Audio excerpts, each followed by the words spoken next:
आप बोले। माननीय सभापति महोदय, आज इस पुराने वक्त की आखिरी रात में खड़े होकर इस नए वक्त के आगाज की नई सुबह के दिन मैं प्रधानमंत्री श्री नरेंद्र मोदी जी, हमारे अल्पसंख्यक मामलों के मंत्री किरण रिजिजू जी का मैं बहुत इस्तकबाल करता हूं। जब वक्त के ऊपर हम बात कर रहे हैं, वक्त की रुखसती का वक्त आ गया है और नई वक्त की नई सुबह होने का वक्त आ गया है। अगर हमें इस पे बात करनी है तो मुझे चार दृष्टि से बात करनी पड़ेगी। एक, इस बिल के तकनीकी प्रावधान जिसपे बहुत सारे लोग बहुत कुछ बोल चुके हैं। दूसरा है वक्त की अवधारणा। तीसरी है वक्त की राजनीति। और चौथा है वक्त की राजनीति के नाम पर होने वाली वह सांप्रदायिक बनाम सेकुलर की राजनीति। सबसे पहले हमारे नेता सदन माननीय नड्डा जी ने बताया कि किस विस्तार के साथ इस वक्त कमेटी ने काम किया, किस शिद्दत के साथ हमारी सरकार ने काम किया।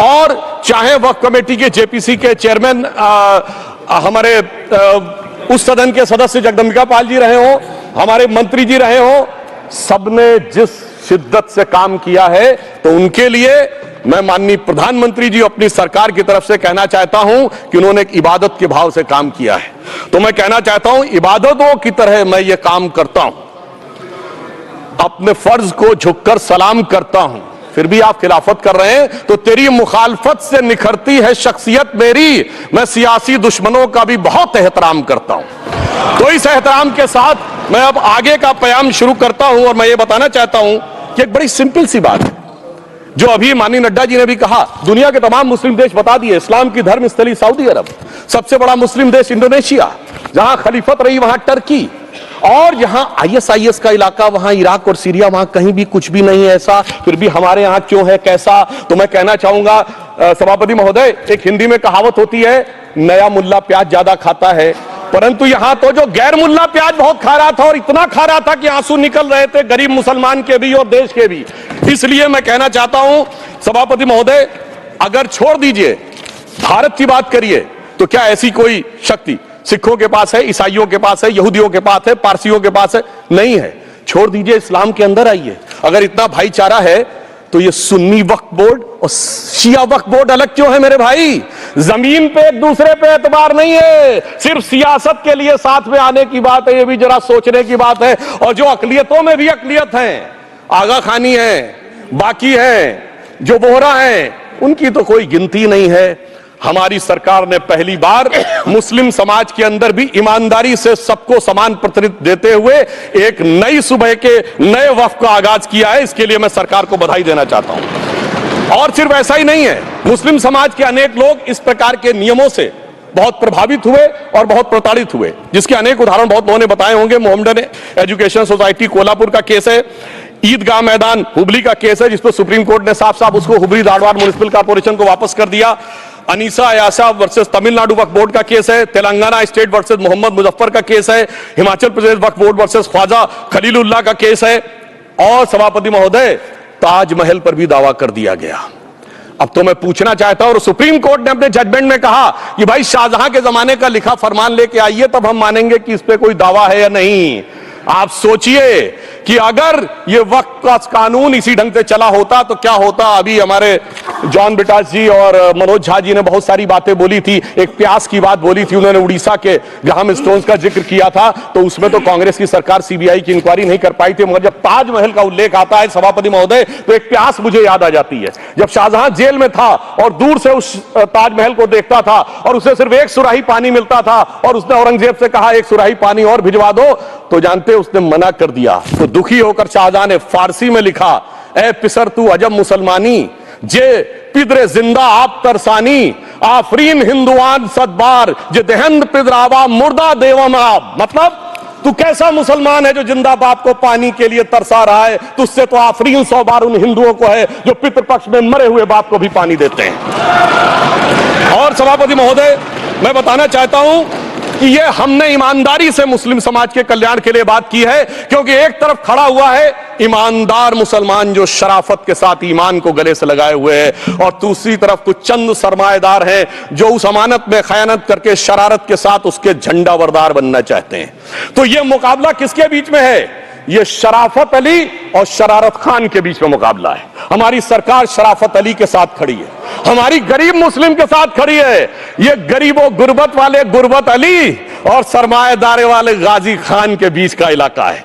मगर मैं कहना चाहता हूं महोदय, एक बात मैं बहुत स्पष्ट रूप से कहना चाहूंगा, इन जरूरतमंद मुसलमानों की लड़ाई के लिए मैं कह सकता हूं कि ये गरीब मुसलमानों के दिल की कसक और कट्टरपंथी वोट के ठेकेदारों के मन की ठसक के बीच में हमारी सरकार ने उस कसक का साथ दिया है, जिसके लिए मैं मानता हूं गरीब और पसमानदा मुसलमान निश्चित रूप से उनका आभारी होगा।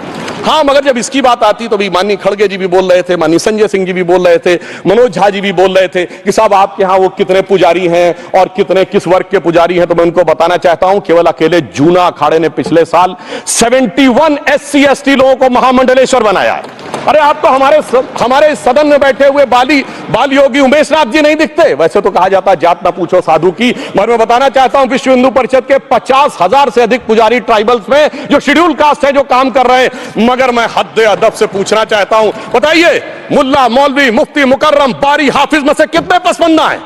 उसमें कितने जुलाहा अंसारी घोसी बताइए मिरासी कितने हैं? बाकी छोड़िए, पसंदला बोर्ड में है क्या? अरे वक्फ बोर्ड में है क्या? इसीलिए मैं कहता हूं खुद में आप फजीहत दूसरों को नसीहत। अगर ईमानदारी से बात करनी है तो उस पर आगे। मगर मैं एक बात और कहना चाहूंगा कि हमारी जो सरकार ने नाम दिया है, इसको उम्मीद नाम दिया है। और यह उम्मीद है किसके लिए? उस ईमानदार मुसलमान के लिए और देश के हर खास व आम के लिए यह उम्मीद है। मगर सभापति महोदय, कुछ लोग वो हैं जो उम्मा का ख्वाब पाले हुए थे। उम्मा शायद हमारे बहुत से लोग समझते हो ना समझते हो, पूरी एक एंटायर जो इस्लामिक खलीफत और राज होता है उसको उम्मा कहते हैं। उम्मीद वालों को तो उम्मीद की नई रोशनी दिख रही है, उम्मा वालों की उम्मीद पे पानी फिर रहा है। तो ये उम्मीद और उम्मा के बीच का भी मामला है। परंतु मैं ये भी कहना चाहूंगा सभापति महोदय, इसके बाद सिर्फ ऐसा ही नहीं था।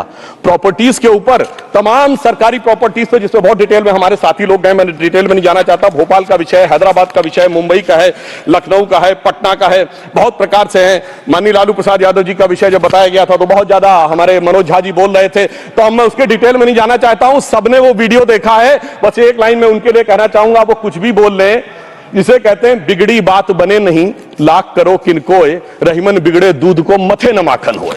अब जो बोलना था वो बोल चुके, सबके सामने वो आ चुका। अब एक बात और है, दूसरे धर्म स्थलों के बारे में विषय आता है तो मैं याद दिलाना चाहता हूं, केरला के कैथोलिक चर्च ने 31 मार्च 2025 को जो लिखा, सिर्फ उसकी लास्ट की 2 लाइन बोलना चाहता हूं। We request the central government to get the amendment bill passed as early as possible so that the tears of thousands of suffering people in the place like Munambam can be wiped out only by a legal amendment that can provide a permanent solution to their suffering. We urge all the MPs from opposition party to support the bill so that the historic legislation can become unanimous. मगर सभापति महोदय, ये अल्पसंख्यकों की बात करने वाले जब अल्पसंख्यक की बात आती तराजू पे तौलते हैं, किसका वेट ज्यादा है, किसकी धमक ज्यादा है, किसकी खनक ज्यादा है, फिर तय करते हैं कि माइनॉरिटी के साथ आना है, किस माइनॉरिटी के साथ नहीं आना है। और मैं एक और बात कहना चाहता हूं, तमिलनाडु के तिरुपति मंदिर की बात आई, यमुनानगर में गुरुद्वारे की बात आई, केरल में क्रिश्चियन कम्युनिटी की जमीन की बात आई। बहुत सारे लोग प्लेसेस ऑफ वर्शिप के एक्ट की बात करते हैं, तो as per places of worship act Tamil Nadu का मंदिर का तो स्टेटस नहीं चेंज हो सकता भाई। 15 अगस्त 47 के बाद किसी प्लेस ऑफ वर्शिप का स्टेटस नहीं चेंज हो सकता, तो वक्फ बोर्ड को क्लेम फॉरफिट कर देना चाहिए, because it is in contrast to the places of worship act. परंतु अब सुनिए, यही गुरुद्वारे के बारे में भी होना चाहिए। मगर सभापति महोदय, चाहे वक्फ बोर्ड का एक्ट हो, चाहे प्लेसेस ऑफ वर्शिप एक्ट हो, एक ही को फायदा होना है, जिसे कहावत में कहते हैं खरबूजा छुरी पर गिरे या छुरी खरबूजे पे गिरे, आखिर में कटना भगवे रंग के खरबूजे को ही होता है। अब मैं यह भी बताना चाहता हूं कि इन संपत्तियों के द्वारा जो कुछ हुआ, उन्होंने इतनी चीजों को लिया है, इतनी चीजों को लिया है। एक पुराना उर्दू का शेर है कि मिटे नामियों के निशान कैसे कैसे, और ये जमीन खा गई आसमां कैसे कैसे। इस जमीन ने कैसे कैसे लोगों को अपने में समा लिया, इसकी तमाम तारीख गवाह है। अगर मैं इसमें बहुत डिटेल में जाऊंगा तो सदन का बहुत सारा वक्त जाएगा, परंतु मैं एक बात ये कहना चाहता हूं कि जब इतना ज्यादा आगे बढ़ गया तो फिर कोर्ट ने आगे इंटरवेंशन करना शुरू किया। मैं डिटेल में नहीं जाना चाहता हूं। अभी कार्तिकेय शर्मा जी ने बहुतों ने बोला सैयद फैसल का case versus union of government, Allahabad high court के केस को कहा, मगर Basheer versus state of West Bengal case में उन्होंने बहुत क्लियर कट कहा है कि waqf is not a religious denomination in accordance with Article 26 of the Constitution, so the matter relating to the restricting the economic, financial, political and other sectoral activities that may be associated with religious practice under Article 25(2)(a) of the Constitution can be regulated by the state. तो मुझे लगता है अब इसके बाद कोई किंतु परंतु का स्कोप नहीं रह जाना चाहिए। परंतु उसके बाद भी सभापति महोदय जो कानून को न माने, जो कहे संविधान को नहीं मानेंगे, और जो ये कहे कि साहब अदालत के आदेश को भी नहीं मानेंगे, तो फिर इसका मतलब उसके मन में तो एक ऐसी बादशाही आ गई है। इसके लिए मुझे सभापति महोदय वो पुरानी वाली फिल्म अगर लोगों को याद हो तो मुगले आजम का वो सीन याद आता है कि जब अकबर ने अनारकली को कैद कर लिया तो सलीम कहता है जब्त मैं करूं जिसकी की जमीन वीरान हो गई है, जब्त वो न करे जिनके सिर्फ शौक के बाद चाहत को ठेस पहुंची है। ये जिल्ले इलाही की बादशाही नहीं बल्कि खुदाई है। मैं कहना चाहता हूं जो संविधान को न माने, कानून का न माने, इसका मतलब वो अपनी खुदाई में जी रहा है। तो ये वो लोग हैं। और वैसे मैं सभापति महोदय खुदाई से आजकल बहुत से लोगों को डर लगता है, क्योंकि जहां जहां खुदा है वहां वहां भगवान है, जहां जहां खुदा है वहां वहां भगवान है। बाकी आप सब बहुत बुद्धिमान हैं। अब मैं ये भी बात कहना चाहता हूं, और वैसे आखिर में उस अनारकली को कैद से छुड़ाने के लिए सलीम का एक हिंदू साथी दुर्जन सिंह ही आया था। मैं कह सकता हूं कि वक्फ की इस मुकद्दस जमीन को अगर कैद करके रखा है तो उन चंद लोगों ने जिनके दिमाग आज भी उन चीजों में भरे हुए हैं कि कोई समझता हम तो किसी जमाने में हुक्मरान वक्त थे, कोई कहता हुजूर नवाब थे, कोई कहता बादशाह आलमगीर थे, कोई कहता है बादशाह गाजी जिंदा पीर थे। तो नदीमुल हक साहब ने जो बोला था ना, किसी के बाप का हिंदुस्तान थोड़ी है, बिल्कुल मैं कहना चाहता हूं जिन्होंने इस देश के लिए खून बहाया उनके बाप का हिंदुस्तान है, उस गरीब मुस्लिम कारीगर के बाप का हिंदुस्तान है। पर जो ये कहते हैं कि आगरे का लाल किला किसके बाप ने बनवाया, आगरे का किला किसके बाप ने बनवाया, दिल्ली का किला किसके बाप ने बनवाया, हैदराबाद का चार मीनार किसके बाप ने बनवाया, उसके बाप का यह हिंदुस्तान नहीं है। और उसके बाद भी जो आप करना चाहते हैं, अगर इस रास्ते में आप कांटे बिछाना चाहते हैं तो उनके लिए एक लाइन कहना चाहता हूं सभापति महोदय, तेरी तमन्ना है पर हम खार न बोने देंगे, खार कांटों को कहते हैं, तेरी तमन्ना है पर हम खार न बोने देंगे, तुझे हम राह की दीवार न होने देंगे, तू सबको रौंद कर आगे जो निकलना चाहे हम तेरी इतनी भी रफ्तार न होने देंगे। और इसीलिए हमारी सरकार ने इस विषय के ऊपर एक सही और सटीक प्रयोग करने का प्रयास किया है। मैं दूसरी बात यह भी बताना चाहता हूं, हमारे डीएमके के तिरुचि शिवाजी ने अनायास अकारण यह बात बोली थी कि उस समय जब जिन्ना का उल्लेख करते हुए उन्होंने कहा कि पार्टीशन के समय, तो मैं उनके सुलभ संज्ञान के लिए बता देता हूं, 1946 की कॉन्स्टिट्यूएंट असेंबली में मद्रास प्रेसिडेंसी में 30 आउट ऑफ 30 सीट जो थी वो मुस्लिम लीग ने जीती थी विद 95% ऑफ वोट्स, और एक भी मुस्लिम वहां के बाद बाहर नहीं गया। इसलिए मैं ईमानदारी से कहना चाहता हूं, फैक्ट को समझिए। और जो मद्रास प्रेसिडेंसी के मुस्लिम लीग के अध्यक्ष थे और पीजे पोकर साहब बहादुर और मोहम्मद इस्माइल, वही बाद में इंडियन यूनियन मुस्लिम लीग के अध्यक्ष बने, और उन्होंने 28 अगस्त 1947 को सेपरेट इलेक्टोरेट मांगे, जो कोई जाके कॉन्स्टिट्यूएंट असेंबली की डिबेट में पार्लियामेंट किया। आप वेबसाइट पे पेज नंबर 270 पे जाके पढ़ लीजिएगा। सरदार पटेल ने बड़े गुस्से में इस बात को कहा, अब जो हो गया सो हो गया, एक रात में दिल नहीं बदल गया, मगर अब देश के लिए कैसे आगे बढ़ना है उसके लिए ईमानदारी से आगे आओ। और खैर मैं अंबेडकर जी और पटेल जी के बहुत सारे वो कोट कर सकता हूं, सारी बातों को छोड़िए, मगर अफसोस की बात यह है सर कि अभी मनोज झा जी ने बोला था हम में से कोई शक है, कोई हूण है और ये करिए। अरे भैया जमाने चले गए, अब जेनेटिक सीक्वेंसिंग का जमाना आ गया है। और जेनेटिक सीक्वेंसिंग ने क्या प्रूव किया है, दुनिया के सबसे बड़े मुस्लिम देश इंडोनेशिया के राष्ट्रपति आए थे और राष्ट्रपति भवन में उन्होंने डिनर के दौरान कहा कि few weeks back I got my genetic sequencing done and I was told that I am an Indian GDNA. अरे साहब कहां गुलामी की मानसिकता में पड़े हुए हैं सभापति महोदय। और यहां गुलामी की मानसिकता इस कदर पैबस्त है लोगों के दिमागों में, किसी सदन के एक सदस्य यहां विराजमान है, वो उस समय महाराणा सांगा का उल्लेख कर दिए मैं ईमानदारी से कहता हूं एक भी इंडियन सोर्स में इसका उल्लेख नहीं है, सारे के सारे फॉरेनर्स और लुटेरों के सोर्स में उल्लेख है। इसीलिए मैं कहता हूं ये गुलामी के जिन्होंने गुलाम बनाया उनके सोर्सेस पे यकीन ना करिए। और वैसे थोड़ा सा आउट ऑफ कॉन्टेक्स्ट हो तो ये भी बोल दूं, हमारे सदन के बहुत सदस्यों को नहीं पता होगा, अलेक्जेंडर के आक्रमण का किसी भारतीय सोर्स में कोई उल्लेख नहीं है, पोरस नाम के किसी राजा का उल्लेख नहीं है, सिर्फ और सिर्फ ग्रीक में है। इसलिए गुलामी की मानसिकता से बाहर निकलिए, तब इन चीजों को आप सही ढंग से समझने में सफल होंगे। मेरा अब यह भी अनुरोध अपने सदस्यों के साथ है। वक्त की अवधारणा के बारे में बहुत कुछ बोला जा चुका है कि ओरिजिनली कहां से आया, पर मैं इतना कहना चाहूंगा, सबसे पहले वक्त का उल्लेख आता है जब ससनिड एम्पायर को खलीफा उमर ने कैप्चर किया तो आज का जो सदन इराक है उसके इलाके को उन्होंने वक्फ डिक्लेयर किया और वो स्टेट के द्वारा कंट्रोल होता था। स्टेट के बारे में माननीय नड्डा जी ने अभी बताया कि बड़े बड़े देशों में किस ढंग से होता था। सर सैयद अहमद खान ने भी वक्फ को मूल इस्लाम का हिस्सा न मानते हुए इसके लिए मुजार शब्द कहा है जो शरिया के अंतर्गत आता है, और इसी के लिए उन्होंने फतवा आलमगीरी को भी कोट किया था। और इसीलिए 1894 की जो प्रिवी काउंसिल का जजमेंट जो आया था वो वक्फ अल औलाद के खिलाफ आया था। मगर सभापति महोदय 1906 में कलकत्ता कांग्रेस अधिवेशन में कांग्रेस ने प्रस्ताव पारित किया कि प्रिवी काउंसिल के जजमेंट में कुछ गलती है, इसे बदलना चाहिए, क्योंकि 1904 में जिन्ना कांग्रेस को ज्वाइन कर चुके थे। इसलिए मैं कहना चाहता हूं फिर 1913 में वो जजमेंट बदला कि हमारे सदन के बहुत से सदस्यों ने इस सदन और दूसरे सदन में बोला है, मैं एक सेंटेंस बोलता हूं लगेगा जैसे वही लोग बोल रहे हैं। वर्ड ये है, कोट है, since the bill was introduce to administer the Muslim law for Musalmans so the question of public policy does not arise.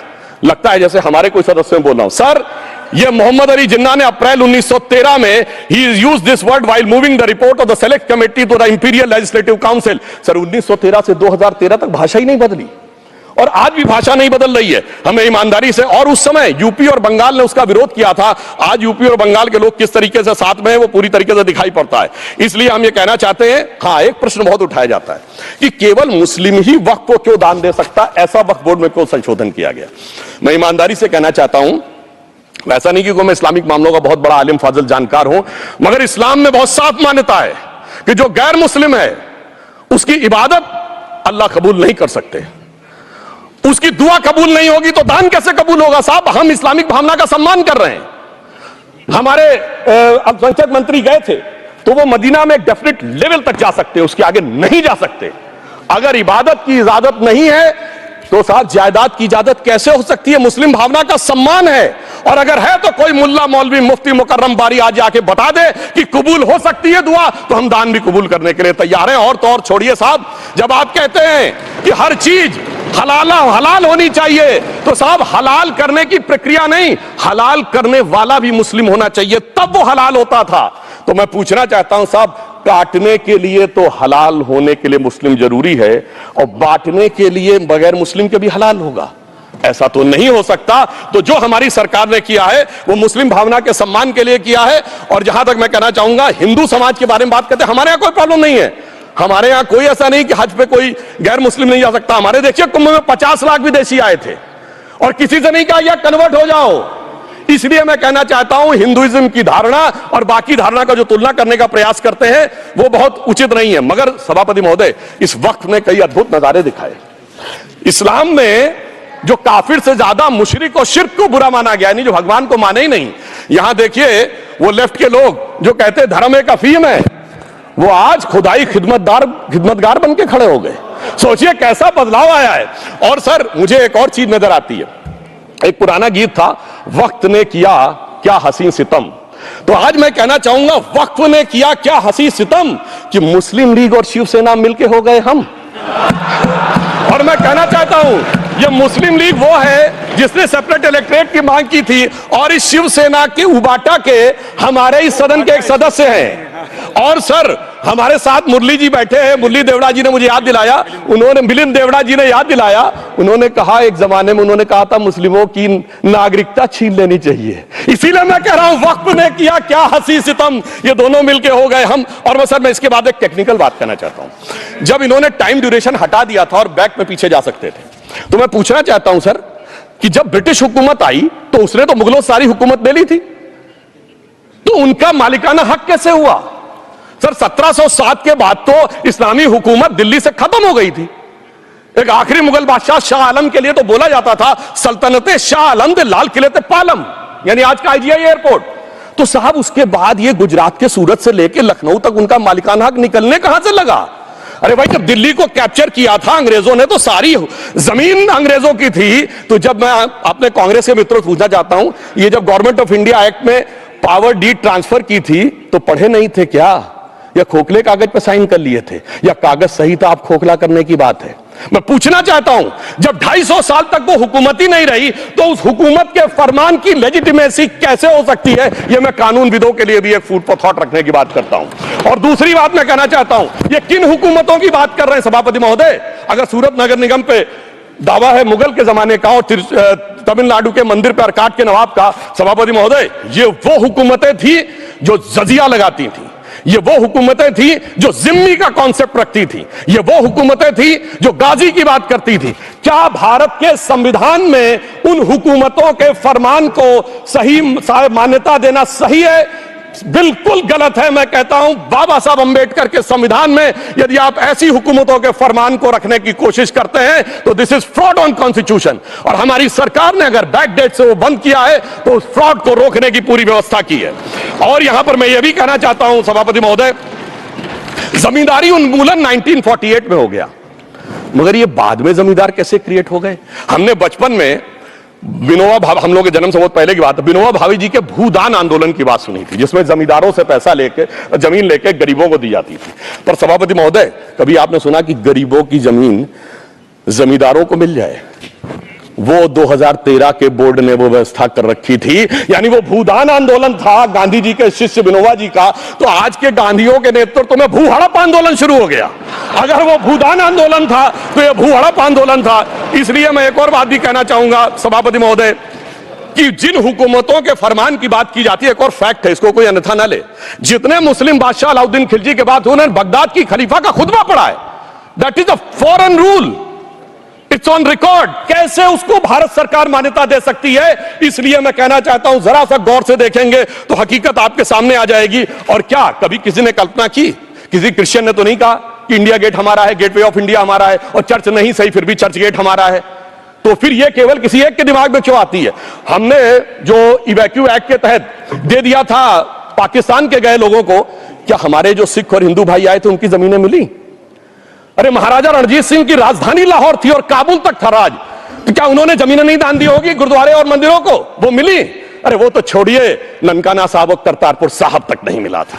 इससे दिखाई पड़ता है कि कितनी एक तरफा हम लोगों ने कोई निगोशिएट ही नहीं किया और उसे करने की बात कही थी। इसलिए मैं कह सकता हूं सर, अब हमारी सरकार ने जो संशोधन किए हैं, अब यह मजहबी हुकूमत के फरमान से नहीं, बाबा साहब अंबेडकर के संविधान से चलने वाला है। अब मैं अंत में उस विषय के ऊपर आता हूं जिसे सांप्रदायिक राजनीति बनाम सेकुलर राजनीति इसके ऊपर कहा जाता है। सभापति महोदय, मैं बताना चाहता हूं कि जब आजादी मिली उसके बाद क्या किसी ने डिमांड किया था कि हमें वक्फ बोर्ड चाहिए?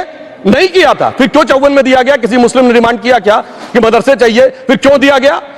मुस्लिम समाज तो राष्ट्र की मुख्य धारा में आने को तैयार था, इसीलिए यूसुफ खान, दिलीप कुमार के नाम से आने में उन्हें कोई प्रॉब्लम नहीं थी। महजबीन बानो को मीना कुमारी के रूप में आने में प्रॉब्लम नहीं थी। मुमताज बेगम को मधुबाला बन के आने में प्रॉब्लम नहीं थी। हामिद अली को अजीत के रूप में आने प्रॉब्लम नहीं थी। मगर, और मैं यह भी बताना चाहता हूं, मुस्लिम समाज में बहुत बड़ा तबका उस समय इस बात को सोच रहा था, और अभी कपिल सिब्बल साहब बोले ये उस चीज के वकील रहे, इन्हें पता होना चाहिए, पता होगा कि सुन्नी सेंट्रल वक्फ बोर्ड राम मंदिर में 1961 में मुद्दई बना है, 12 साल के बाद, क्योंकि के मोहम्मद ने लिखा है कि एक बहुत बड़ा तबका था जो ये मानता था कि हमें इस चक्कर में नहीं पड़ना चाहिए। मगर अफसोस कि वही लेफ्टिस्टों, सेकुलरिस्टों ने उनको समझाकर इस मुकाम तक लाकर खड़ा कर लिया। अब यहां मैं एक और बात कहना चाहूं, खैर छोड़िए उन सरकारों ने बाद में क्या दिया, मगर उसके बाद सुनिए, इंदिरा जी के जमाने में मुस्लिम पर्सनल लॉ बोर्ड आया, तो राजीव जी के जमाने में शाहबानो केस आया, तो नरसिम्हा राव के जमाने में 95 का एक्ट आया, तो मनमोहन सिंह जी के जमाने में 2013 का एक्ट आया, मगर इलाज नहीं निकला। तो इसे एक शेर में कहूंगा कि मरीजे सेकुलर इश्क पर लानत खुदा की, मर्ज बढ़ता गया जो दवा की। अब मैं सभापति महोदय एक और बात कहना चाहता हूं, शुरू के 20-25 साल में मुस्लिम समाज के बारे में मैं कहना चाहता हूं। आज जब आजादी मिली तो मुस्लिम समाज के प्रतीक कौन थे? उस्ताद बिस्मिल्लाह खां, उस्ताद फरीदुद्दीन डागर, उस्ताद बड़े गुलाम अली, उस्ताद जाकिर हुसैन, जिनकी अभी कुछ दिन पहले डेथ हुई, बड़े बड़े नगमा निवार, हसरत जयपुरी, मजरूर सुल्तानपुरी, साहिर लुधियानवी, कैफी आजमी, जोश मलियाबादी, जिगर मुरादाबादी। अब सर क्या हो गया? तब मुस्लिम समाज इन अदब के शाहकारों के साथ जोड़ा जाता था। आज मुस्लिम समाज का नेतृत्व किन लोगों के साथ जोड़ता है? इशरत जहां, याकूब मेनन, मुख्तार अंसारी, अतीक अहमद, दाऊद इब्राहिम। कौन जोड़ रहा है ये? तब से सर, जब से ये सेकुलर हो गया देश 1976 से और सेकुलर सियासत शुरू हुई, उसने ले जाकर इनको इस मुकाम तक पहुंचाया। और इस वक्फ बोर्ड के बिल में भी जो बात कही जा रही है सर, मुस्लिम समाज को यह समझाया गया कि तुम्हें बीजेपी वालों को तुमसे बड़ी अदावत है, और कहा गया इनको बड़ी मोहब्बत है। जब यह देश आजाद हुआ, मैं उत्तर प्रदेश का रहने वाला हूं, उत्तर प्रदेश में 1931 की सेंसस में 8% रेट ऑफ लिटरेसी थी और सैयद मुसलमानों में 24% थी। यूपी की ब्यूरोक्रेसी में 20% थे। आज कहां चले गए सब? मैं एक लाइन में कहना चाहूंगा, ये अदावत और मोहब्बत की सियासत में ऐसे फंसे कि किसी को किसी की मोहब्बत ने मारा, किसी को किसी की अदावत ने मारा, मगर इस शराफत अली को सेकुलर सियासत ने मारा। और मैं सभापति महोदय एक और बात कहना चाहता हूं कि चलिए बोलिए। Fauzia Khan, please please, one second, mike is there. Yes, ये बोल रहे हैं मुस्लिम समाज आज का इशरत जहां और फलाना टेररिस्ट के साथ नाम जोड़ रहे हैं। ये बिल्कुल आरोप है सर, इसको एक्सपंज करना चाहिए। ये समाज के साथ अन्याय है, ये बात आपको एक्सपंज करना होगा सर, ये बात को। एक honorable member, if you would carefully go through what Sudhanshu has said, I am sure you will appreciate his spirit. Just think for a moment. He has not cast any aspersions. Sudhanshu, go ahead. Time में जवाब दूंगा और उसके बाद ये हमारा सदन माने ना माने, जो देख रहे होंगे उनके लिए कहना चाहता हूं sir, doctor APJ Abdul Kalam. One second. काहे परेशान? Vaiko ji, honorable member, Vaiko ji, oh my God, Vaiko ji,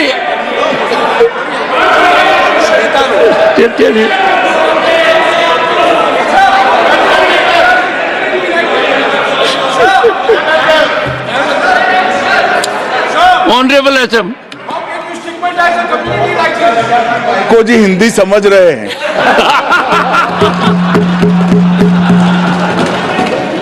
one second, Fauzia Khan, one second, first I think, one second sir क्या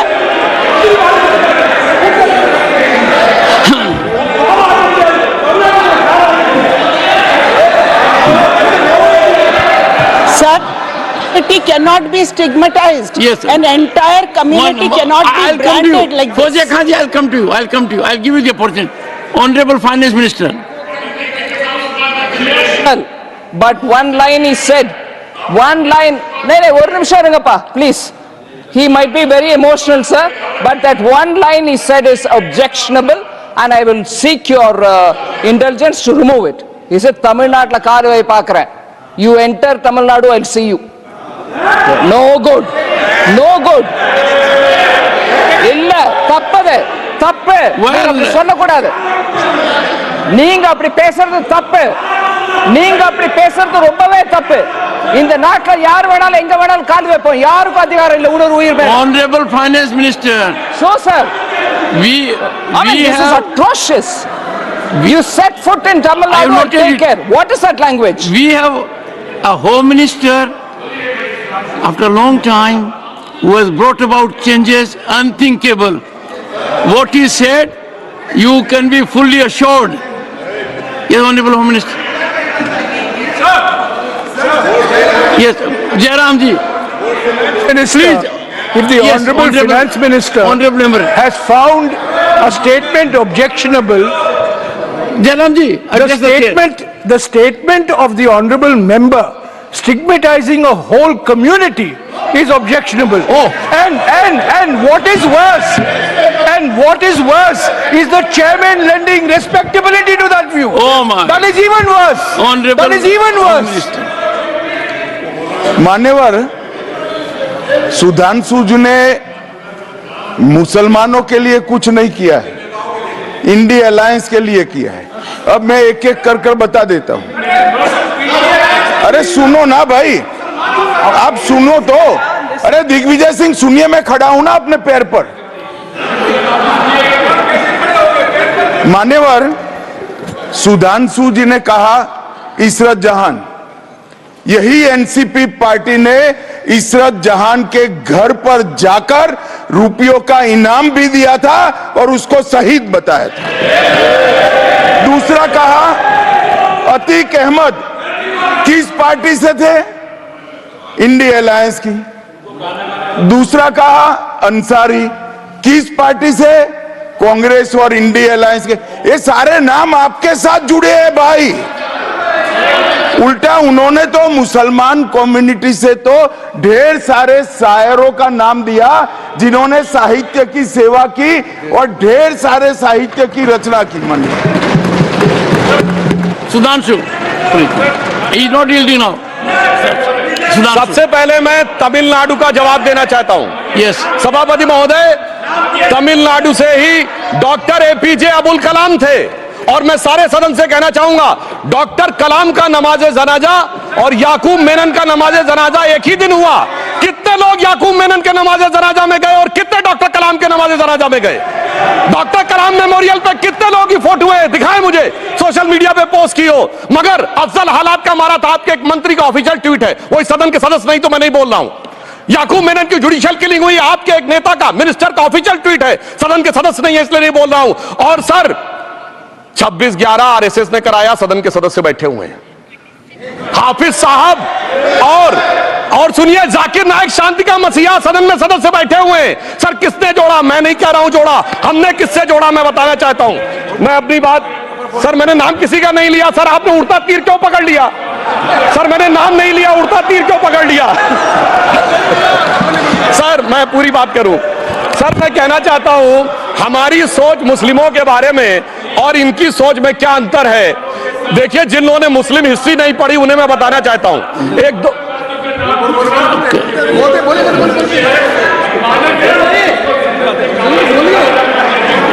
सभापति महोदय, मैं थोड़ा उन लोगों को इस्लामिक हिस्ट्री के बारे में बताना चाहता हूं। Honourable Digvijaya Singh, please, no, I'll give a chance. I'll give. Honourable Digvijaya Singh ji. माननीय सभापति महोदय, जो माननीय सदस्य ने एक बात कही है, मैं सुन रहा था डॉक्टर त्रिवेदी जी की बात। उन्होंने कहा था ऐसे ऐसे ऐसे मुसलमान हम लोगों के साथ है और वैसे वैसे मुसलमान इन लोगों के साथ है। बात यह है कि आपने जिस तरह से इस पूरी बात कही है, यह घोर आपत्तिजनक है, अपमानित करती है। और जो माननीय सदस्य ने भी मेरे बारे में भी कहा है, मैं उनकी निंदा करता हूं। Honourable home minister, honourable home minister, honourable home minister, एक second. Okay, one second, your mike will be on. जी महोदय, मुझे ये सब कहने की जरूरत नहीं है, लेकिन जो गुजरात में दंगे और फसाद हुए, कौन कौन उसके लिए जिम्मेदार थे बताइए।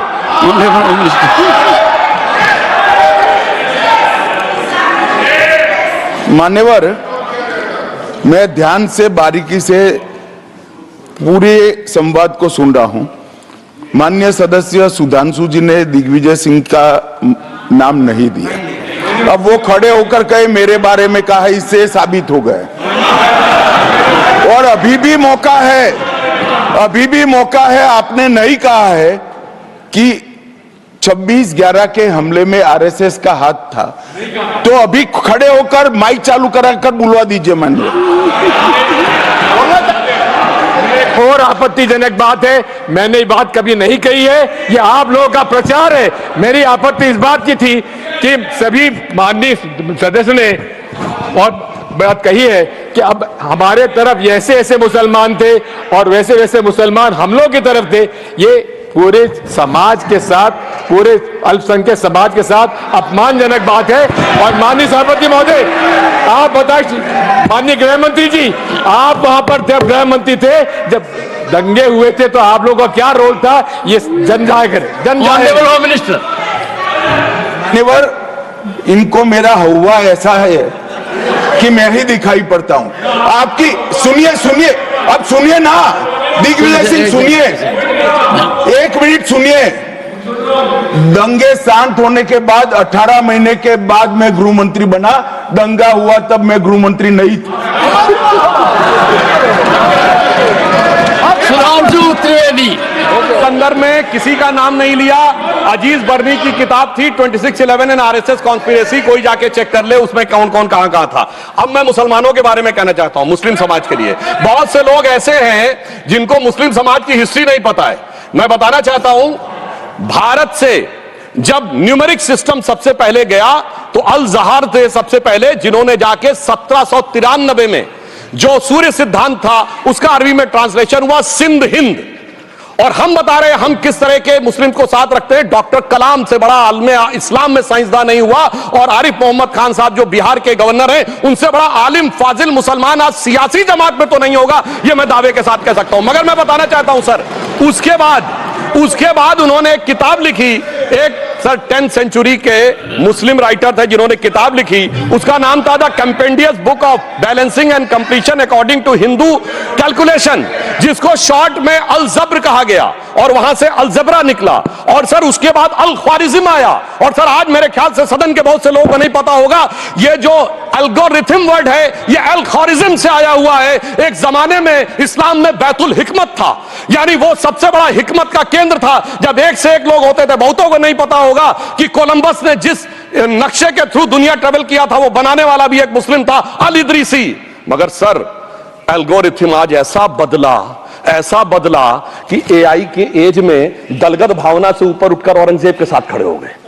सर ये एल्गोरिथम किसने बदल दिया, ये मैं बताना चाहता हूं, इस पे थोड़ा सोचने की जरूरत है। इसलिए मैं कहता हूं मुस्लिम पॉलिटिक्स की सोच क्या थी, हमने किन मुसलमानों का साथ दिया है। मैं बताना चाहता हूं सर, वीर अब्दुल हमीद की शहादत की 50वीं वर्षगांठ 2015 में हुई। प्रधानमंत्री मोदी जी ने उनके पूरे परिवार को और उनकी पत्नी को बुला के सम्मानित किया, और इन लोगों ने उस यासीन मलिक को, जिसके ऊपर 3 एयरफोर्स के ऑफिसर्स को हत्या करने का आरोप था, वो प्रधानमंत्री आवास में सर साफ दिखाई पड़ता है कौन किसके साथ खड़ा हुआ है, कौन किस तरह के मुसलमान के साथ खड़ा हुआ है। और सर मैं ये भी कहना चाहता हूं सर, ये पिछले सर अपने टर्न पे बोलिए सर, पिछले 30-35 सालों से हुआ खड़ा किया जा रहा है।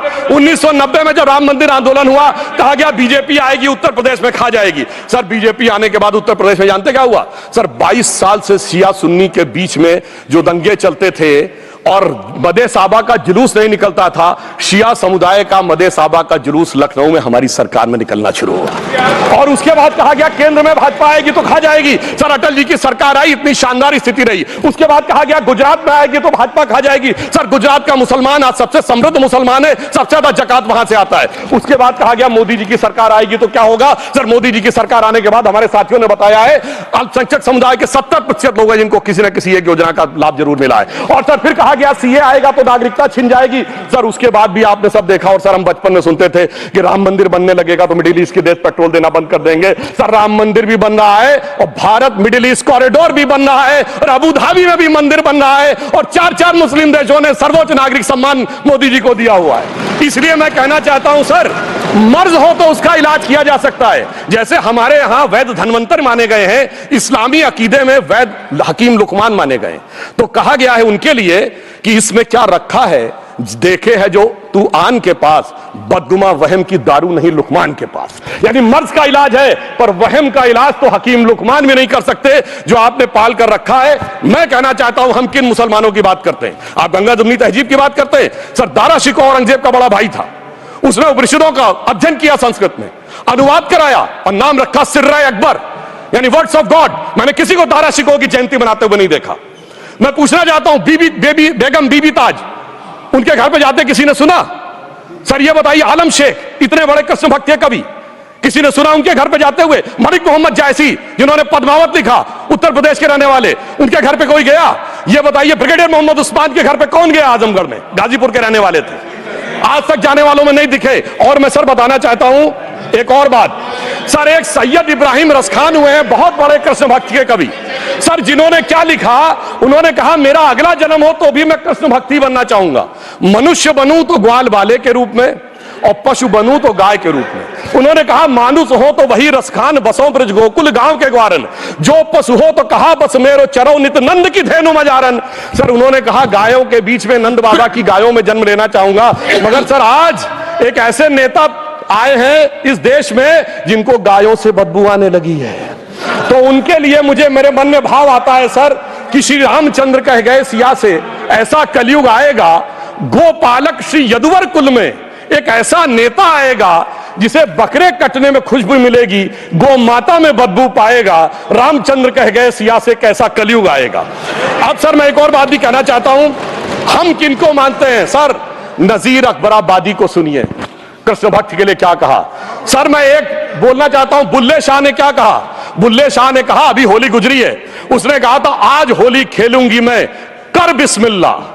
उन्होंने आगे कहा अलस्तु भी रबिकुम प्रीतम बोले, सब सखियों ने घूंघट खोले, नाम नबी की रतन चढ़ी, सुनिएगा, नाम नबी की रतन चढ़ी और बूंद पड़ी अल्लाह अल्लाह, आज होली खेलूंगी मैं, कर बिस्मिल्लाह। तो मैं भी कहता हूं अब बिस्मिल्लाह करिए और उसके बाद हमारे इस सहयोग करिए, इस सकारात्मक उसका, वरना अल्हम्दुलिल्लाह जो हम मुसलमानों के लिए और देश के लिए करना चाहते हैं उसमें हमें सफलता जरूर मिलेगी। अंत में मैं सिर्फ यह कहना चाहता हूं सर, तमाम प्रकार की बातें यहां पर हुई, सकारात्मक और नकारात्मक, मगर अफसोस की बात यह है कि 1913 के वक्फ वाल औलाद से लेके 2013 के वक्फ वाल औलाद तक इनकी फितरत नहीं बढ़ती, क्योंकि सर ये तो पार्टियां ही अल औलाद हैं, तो इनको तो उससे बहुत ज्यादा वो होगी। पर मैं सिर्फ अंत में कहना चाहता हूं सर, अपनी सोच बदलिए। आप जिस कश्ती पे सवार होकर इस दरिया को पार करने की कोशिश कर रहे हैं, पिछले 75 साल में नहीं कर पा रहे हैं, 10-12 साल में बहुत हिचकोले खा रहे हैं, तो कश्ती और रास्ता बदलिए। तो इनके लिए अंत में एक पंक्ति कहते हुए बात समाप्त करना चाहूंगा कि इन्होंने कश्ती भी नहीं बदली, दरिया भी नहीं बदला, पर इन डूबने वालों का जज्बा भी नहीं बदला, पर है शौक के सफर ऐसा, एक उम्र हुई हमने, मंजिल भी नहीं पाई, रास्ता भी नहीं बदला। अब अगर नई मंजिल पानी है, नई मंजिल की नई सुबह देखनी है, तो मैं कहना चाहता हूं आइए सबको साथ लेकर चलिए। और एक ऐसा वक्त आया है जब जो हमारे किरण रिजिजू जी ने कहा था कि मैंने एक शम्मा जलाई हवाओं के खिलाफ, तो मैं प्रधानमंत्री मोदी जी की तरफ से कहता हूं कि हमें इल्जाम मत दीजिए, बहुत अफसोस होता है, हमें इल्जाम मत दीजिए, बहुत अफसोस होता है। बड़ी तरकीब से कश्ती यहां तक लेके आए हैं और बदल देते हैं हम दरिया की लहरें अपनी हिम्मत से, आंधियों में भी अक्सर चिराग हमने जलाए हैं। धन्यवाद।